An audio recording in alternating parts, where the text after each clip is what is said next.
much. So I knew in my head that it was over for me. The first round happened. He punched me. I couldn't throw back. My instincts weren't there. My fast twitch muscles weren't there. And every single round, I literally wanted to die in that ring. Because in my head, I was thinking, if he punches me, maybe I won't wake up. It actually took a very tough beating to get me out of the sport. Like Pacquiao. Manny Pacquiao. I mean, he beat the hell out of me. Manny Pacquiao would be right in front of me. He would, after hitting me 15 times, and then I would be ready to hit him, and he would be wide open, and I couldn't pull the trigger. I wouldn't have loved to fight Pacquiao again because he kicked my ass. So. But yeah, there were many fighters out there who I would have loved to fight 2 or 3 times. You know what? So you had enough of Pacquiao, is what you're saying? Oh, trust me. Oscar De La Hoya has stepped into the ring with every legend of his era, from Floyd Mayweather to Bernard Hopkins, facing the best that boxing had to offer. But there's one night that still haunts him, a night that left scars far deeper than any physical punishment could inflict. A night where the Golden Boy didn't just want to lose, he literally wanted to die in the middle of the MGM Grand. For years, I remember to this day the conversation I had with Oscar when I first told him, hey, you should fight Pacquiao. Oscar laughed. He's too little. He's too little, that guy. There's a difference of almost 20 pounds. People want to see that fight. People are excited. He's the guy that's coming up. He's fast, Oscar, but eventually your size is going to break him down. Something was not right. I could see it in his eyes. He's not even throwing punches. What is he doing?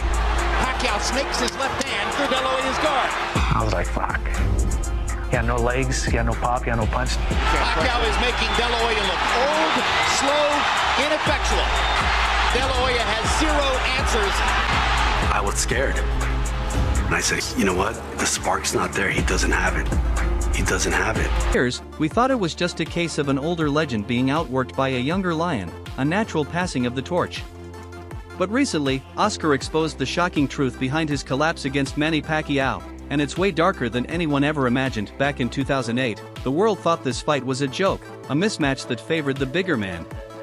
You had Manny Pacquiao, a guy who started his career as a 106-pound flyweight, moving up to face a massive welterweight in Oscar De La Hoya. The reach, it kind of like deflated the balloon. I felt like, wow, like here I am on top of the world, beating Pernell Whitaker, beating Julio Cesar Chavez, beating Hector Macho Camacho, beating Sugar Shane Mosley, beating all these fighters, okay?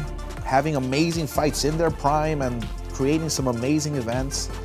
And then my last fight, I'm like a shell of myself, and Manny Pacquiao beats me, and he's the next champion. It felt a little. I felt humiliated. Did you know what was slowing down? Joe Louis told me once that he saw the opening. Oh yes. Just didn't get there. Exactly. Manny Pacquiao would be right in front of me. He would, after hitting me 15 times, and then I would be ready to hit him, and he would be wide open, and I couldn't pull the trigger. I just couldn't pull the trigger. height, the power, everything favored Oscar on paper. It was supposed to be a mismatch, a sure thing for the Golden Boy. But the moment the first bell rang, Oscar realized he hadn't stepped into a boxing match, he had stepped into a meat grinder that would chew him up and spit him out. So, how did a legend get it so wrong? It all started with a catastrophic mistake in training that would prove fatal to his chances. Oscar decided to drop from 160 pounds down to 147, but he overdid it, pushing his body far beyond its limits. By the time he hit... What was going through your mind at that time, Oscar? Well, what happened in that fight, I mean, I was a zombie. I was drained. I think I had fought Bernard Hopkins at 160. And then I said, let me dare to be great again and fight this young kid who they're talking about at 147. I literally weighed in 144 for that fight, and I was a skeleton. It was too much. So I knew in my head that it was over for me. The first round happened. He punched me. I couldn't throw back. My instincts weren't there. My fast twitch muscles weren't there. And every single round, if you watch my documentary that came out on HBO called The Golden Boy, It explains to you what I was thinking, what I was feeling. I literally wanted to die in that ring. In the 8th round, everybody was gonna stop it, okay? Or the 7th round. One of those rounds, everybody wanted to stop it, including the referee, the trainer. And I said, no, I want one more. Because in my head, I was thinking, if he punches me, maybe I won't wake up, you know? Were there some other things going on that you wanted to die in the ring? Of course. I wanted my whole life to die. The whole life that I was living at the time, you know? Having to go through rehabs, having to go through, you know, all this fame and money and women and this and that. It was just overwhelming. And now I can't perform. Now I don't have the last thing that I love, that I worked so hard for. I don't have it anymore. Right. So just end it here in the middle of the ring. Just punch me so I can die. Right. Wow. So, did you underestimate Manny? Did you understand what he was? I think he moved up from what, 106 to 112? Yeah. And had blown through everybody. Sure. 22, Oh, yeah. 20, 30, 35, 40, 47. Yeah. So you didn't underestimate him. You knew what he got Pac-Man that name for. He got that name for a reason. Oh yeah, I underestimated him, but it didn't matter. Even if I was a dead man walking. I couldn't. Why not take perform. the fight at 54? I don't think they would have done it, because he was like you said, he was coming up in weight. It was probably too much at the time. But even at 54, he probably still would have beat me. No shame in my game. What's the biggest mistake, be it in the boxing ring or in business, that Oscar De La Hoya has made?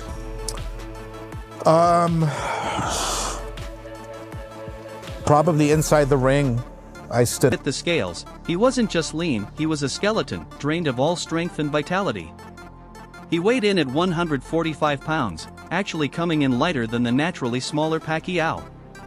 He was drained, dehydrated, and physically broken before he even laced up his gloves, a shadow of the fighter who had dominated the sport for years. But the physical exhaustion was only half the battle. It was only half the battle, as the mental and psychological toll would prove equally devastating. As the rounds ticked by, the scary good speed of Manny Pacquiao became a nightmare that Oscar could not escape. Like, how are you dealing with being Manny Pacquiao? You're a global star. You are a national hero. That's the time that I became #1 pound for pound in the world. Yeah. How are you dealing with it as a personally? Like being that big, how are you dealing with that at that time? I never, like, the fans, the world, all commerce, like everything like that. I mean, recognition everywhere like that, even in the Philippines, because most of the people in the Philippines don't believe that I'm gonna win the fight, because even in our Congress, some congressman filed a resolution to stop the fight because it might get hurt me. Like really? Yeah. They were afraid for you. They said that they said that stop the fight because they might get hurt. Me. They had no idea. Yeah. It's just like that. It's like that. So after the fight, like the people, like boom, like that, and then that time, like, you know, wow, this is. But I still, you know, thinking to God for everything, like. All that accomplishment is from God. But man, your life wasn't the same, man. It wasn't the same. Like, you can't go anywhere. Whether you're Oscar describes Manny not as a human, but as a machine that never stops, an unstoppable force of nature. Pacquiao was throwing punches from angles Oscar couldn't see with a workload that felt impossible to handle. By round 7, there was one fighter that you wanted to fight, but you weren't able to. Pacquiao, for sure. 1,000%. That little Filipino kid. For sure.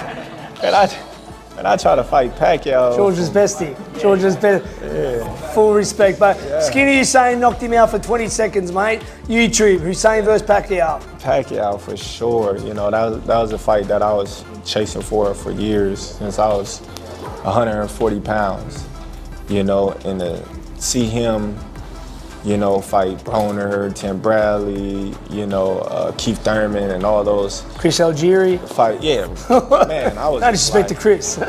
I was like, man, like, what is going on? Like, these guys is not, you know, like, I'm here and he's fighting these guys. I just couldn't understand it, you know. So if there was a guy that, you know, it would be him.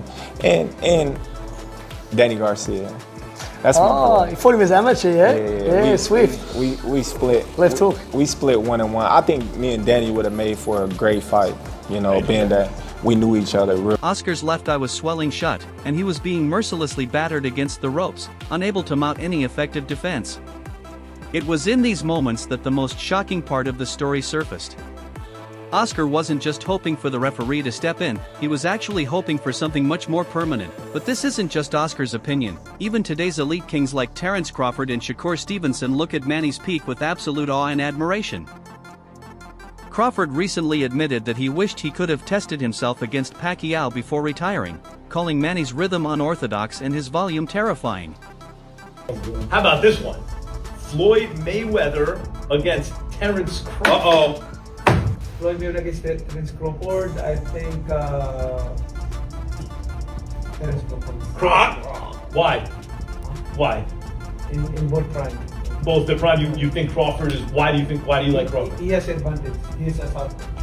Right. By the way, a switch hitter. I agree. I think Manny keeps it simple. I think Bud gets that one for sure. That's a really good point. I saw Crawford as a southpaw. He mastered it. Like you know, he know how to handle his advantage. He to maximize his advantage against Floyd. And then how about Floyd against whoever that's supposed to be? Oh, that's supposed to be. Stevenson has also expressed similar respect, acknowledging that Pacquiao's style was unlike anything the sport had ever seen. Even at 47 years old, Manny is still proving he's built differently, refusing to fade quietly into retirement. In July 2020, I'd love to fight Pacquiao again because he kicked my ass. So. But yeah, there were many fighters out there who I would have loved to fight 2 or 3 times. You know what? So you had enough of Pacquiao, is what you're saying? Oh, trust me. Right when I walked into the ring, I had enough of Pacquiao.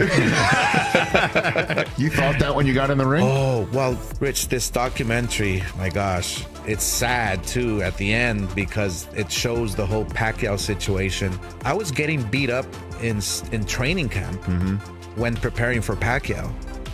So I knew that was the end already for me because Pacquiao was just coming up. Yeah. Pacquiao was like the star in the making. We see Pacquiao running the mountains every day with 50 people around him. He wants to be the first one, so he's killing himself. He's working his legs. He is a warrior, but at 48, his body can't take that much. Age is just a number. And I'll bet you Mayweather, people think, oh, Mayweather's out of shape. He's not training behind curtains. That doing workouts. That's not.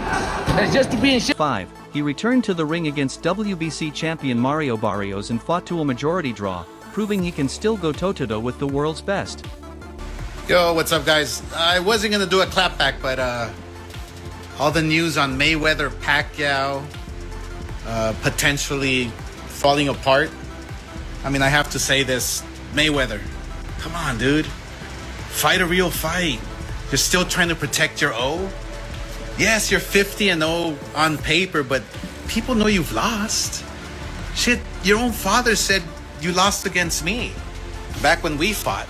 And what's crazy is that people don't know that we had a rematch clause for 1 year. And what do? Your pussy ass retires for 1 year and 1 day. Bro, ever since I got beat up by Manny Pacquiao in my last fight, I've wanted to fight every single day, but I couldn't because I wasn't right. Physically, emotionally, I just wasn't right. All that depression, all that shit that I had within my spirit. But now these last 5 years, I've put in the work, man. Woo! I did a lot of work and I feel happy. I feel at peace. And you know what? A man at peace is a dangerous fucking man. I can fucking take on King Kong if I want and beat his ass. Shit, I'll even fight Jake Paul. Let's go! Choose who was better between a prime Floyd and prime Crawford. He did not hesitate to choose the pound-for-pound king Terence Crawford, showing his respect for the current generation of fighters. While the fight was officially announced as a professional bout on Netflix, Floyd has suddenly started backpedaling, casting doubt on the nature of the contest. Of losing. I mean, he's scared of losing because that's his, his leverage sport. to go around and have exhibition because of his undefeated record. But if that record will ruin, then what else that he can leverage for to go around and have an exhibition match? You know, I don't know much about the guy. Yeah. I don't know what what they're really looking for. It's a dangerous fight because a guy like that beats you. It's, you know, you just made somebody. But I don't know. I think that Team Pacquiao is smart enough to choose the right kind of fights, and at this point in his career at least. And they know. I mean, when people are going to tune in to watch Pacquiao fight, I will. I'm curious now. You felt Danny's punch, and when I've talked to people, they always say that Manny's punch is a really stinging punch. It's a punch that stays with you. Yeah. How do you compare the two? It's a different punch. I think Manny. I mean, I've fought a lot of great punchers in my day, and everybody punches differently. And people always ask me, "Oh, does this guy hit hard?" Like, yeah, everybody hits hard. Yeah. You know, Amir Khan hits hard. You know, is he the hardest puncher? No, but you know, he hits hard. Everyone hits hard at this level. So you know, it's just a different kind of punch. Manny's power is very surprising. He cuts good angles. You think you're safe, and you're not. You know, I've overheard Tim Bradley talk about that too. Like, he just cuts such good angles and is able to generate power from those positions. You know, so it's definitely different. Danny's power is more like spring-loaded. You know, kind of like almost like a Roy Jones-ish. Okay. You know, not so wide, but that kind of that like, you know, really just short whack. You know, and kind of a lot of torque. Yeah. I remember I asked Shane that same question, and Shane told me there was at one point where he's like, where the hell are all these punches coming from? Yeah, that's exactly it. Yeah. You guy moves, and like you lose him, and you feel the vision, but like you think he's off balance, but he's not. He still is able to crack you. Yeah. You know, like Floyd is trying to pivot the fight into an exhibition to protect his perfect 50-0 record, avoiding the risk of a real professional loss. Oscar De La Hoya hasn't held back, trolling Floyd by saying, "You're 50-0 on paper, but you're terrified of a real fight because you know Manny is still dangerous." Oscar's jabs have added fuel to the fire. The tension is reaching a breaking point as both camps dig in their heels. Manny's team has publicly stated they have the signed contracts and have already received advances for a professional fight, making it clear they expect the bout to be what was agreed upon. They've even threatened Floyd with a massive breach of contract claim if he continues to duck the pro status of the match, setting the stage for a legal battle. The IT seems Floyd is realizing what Oscar learned in 2008. Manny Pacquiao isn't a man you can just play with or dismiss lightly. Were you hurt in that fight? Never. Just emotionally. Explain that to me. Yeah, I was getting knocked around, or you're knocking someone around. Is there no pain? I've never felt pain inside the ring. I've been in some very, very tough, grueling, difficult fights. The only pain I felt was after the fight.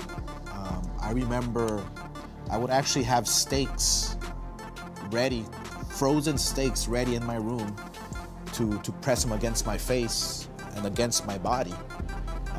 It might have been the old Rocky movies that I used to see. But I never felt pain in the ring. It was only emotional pain that I felt when I fought Manny Pacquiao. If the fight stays professional, Floyd risks losing the one thing he values most, his undefeated legacy, to a man who refuses to grow old and still fights with the fire of his prime years. The 2008 fight wasn't just a loss, it was a psychological collapse that changed history and forever altered the trajectory of Oscar's career. It showed that Manny wasn't just good, he was terrifyingly superior, a force that could break even the most seasoned champions.